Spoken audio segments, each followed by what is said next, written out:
a lot of people struggled in Q3. I don't know whether conditions changed a lot for people or anything, but in terms of the upgrades that the team have brought here this weekend, do you feel they've worked, the team knows the direction now?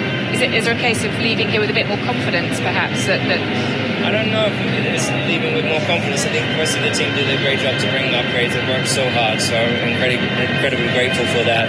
I think clearly the other teams are doing different things with their car in terms of development, and so we need to look into that. But I know that we're pushing hard. I know there's more to come, and I really hope that, as I said, I think there's more to extract from what we currently have. We're still losing a bit on the straights, but I think we improved a lot in this session. And before this weekend, we knew that we were like 4 to 5 tenths down on straights. So I don't know if that's the same here this weekend. But yeah, I feel like we took a step forward. It doesn't show in my result, but I'm optimistic for tomorrow. Good. What if I told you that Lewis Hamilton arrived at the 2026 Miami GP convinced that Ferrari had solved its biggest problem? And just a few hours later he ended up saying that he has no idea why the car was so slow. Because this isn't just a bad ranking, it's something much bigger. Hamilton, after weeks of intensive work, after detecting a brutal loss of performance in his car and believing that everything was resolved, found himself completely lost after finishing 7th in the sprint quali, far from the real pace, even behind his own teammate.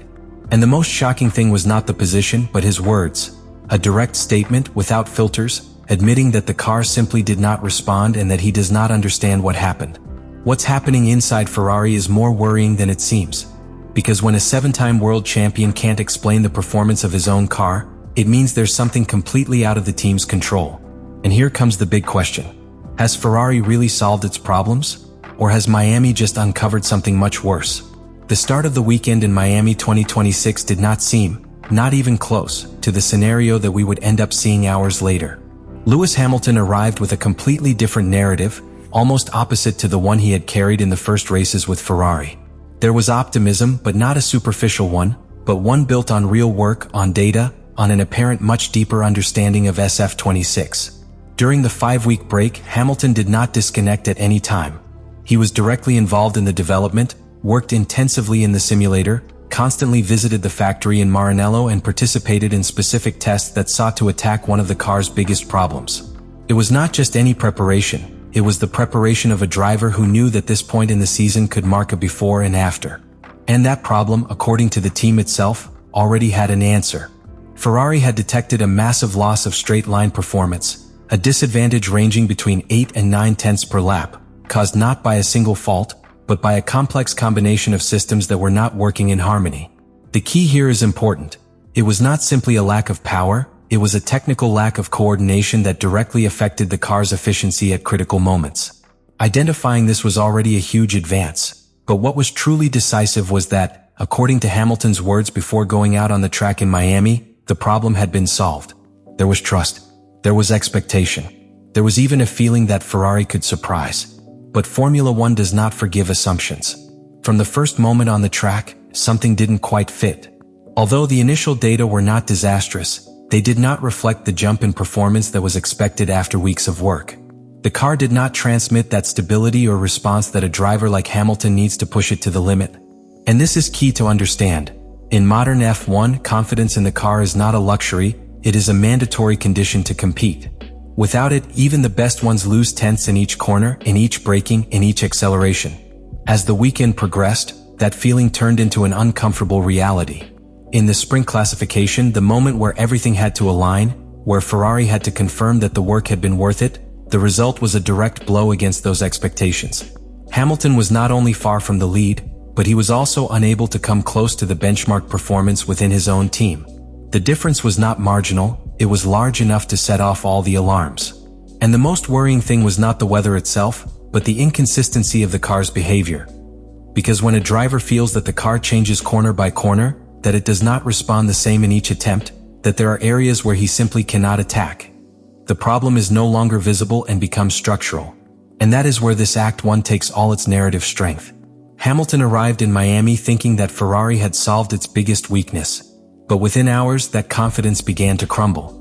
What should have been a positive turning point became an even bigger unknown. The SF26 not only did not make the expected leap, but also showed new signs of inconsistency, especially in sectors where technical precision is key. Everything was prepared for confirmation. But what they got was a new doubt. And when in Formula One you start adding doubts instead of answers, you know that the worst may yet be to come. The moment when everything finally broke down for Lewis Hamilton was not simply when he saw his final position in the sprint classification. It was when he began to mentally reconstruct the lap and realized that there were multiple points where the car did not allow him to go any further. And that, in Formula One, is much more serious than a simple rhythm deficit. Because this is where we enter the most critical part of this entire analysis. We are not talking about a slow car in absolute terms. We are talking about an unpredictable car. During his attempt at SQ3, Hamilton was unable to execute a clean lap in the full technical sense. There were clear losses in sectors where the SF26 had to be competitive, especially in the slow areas of the Miami circuit, where precision in braking, stability at corner entry and traction at exit are absolutely everything. And here a key detail appears that completely changes the performance reading: the problem with downshifting.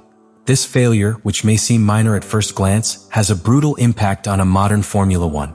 In Hamilton's case, it translated into a direct loss of time in the final corner, estimated at around 0.2. But it's not just that number, it's what it represents. It means that the car was not responding consistently in one of the most delicate phases of driving, the transition between braking and acceleration. And on a circuit like Miami, where you chain technical curves with critical traction areas, that type of problem is amplified lap after lap. Hamilton dropped it without needing to go into technical details. The car did not respond as he expected. And that connects directly to something even deeper. The SF26 was not only failing on the straight, a problem that had supposedly already been solved, but now it was also showing weaknesses in completely different areas of the circuit. This points to a worrying scenario. Ferrari is not dealing with a single failure, but with a set of inconsistencies that appear depending on the conditions and the type of curve. That is, the car does not have a clear identity. And when a driver cannot anticipate how the car will react in each phase of the lap, he automatically loses the ability to push the limit. That explains why Hamilton, even with all his experience, couldn't find those last tenths that make the difference in qualifying. It's not a question of talent, it's a question of trust in the tool. But there is something even more important. If we analyze the complete context, Ferrari arrived in Miami believing that it had recovered up to 0.9 in performance thanks to the solutions applied during the break. However, what was seen on the track not only does not confirm this improvement, but also introduces new losses in other areas. This opens up a critical hypothesis. What if, when trying to solve a problem, they have destabilized other parts of the car? In today's Formula One, every technical change has knock-on consequences. Adjusting the energy management, modifying the delivery of the MGUK, or altering the configuration of the hybrid system can improve the top speed, but at the same time affect braking, energy recovery, or the general balance of the car in slow corners. That's why his subsequent statement wasn't simply frustration. It was a clear sign of total disconnection with the car. Because when he says he doesn't understand the drop in performance, what he's really saying is that Ferrari still doesn't have full control over its own car.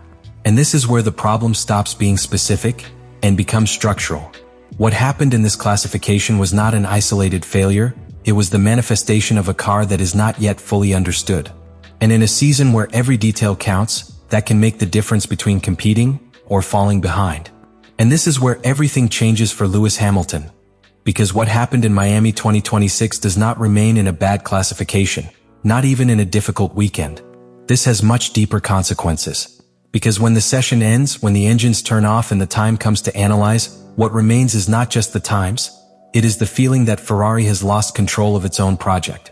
Hamilton makes it clear with his statement, but what is really important is what that statement represents within the team. There is no clear direction. There is no immediate explanation. And in modern Formula One, where everything is measured to the millimeter, where every improvement has to be understood and replicable, not knowing why the car performs worse is practically the worst possible scenario. This brings us to an uncomfortable reality. Ferrari isn't just fighting McLaren, Red Bull, or Mercedes, it's fighting its own lack of consistency. Because while other teams may have bad weekends, what they have is a solid foundation to build on. Instead, what the SF26 is showing is a variable, unpredictable behavior that changes depending on the conditions, the circuit, or even the phase of the lap. And that's what makes this case so dangerous. Hamilton doesn't just need a fast car. He needs a car that understands.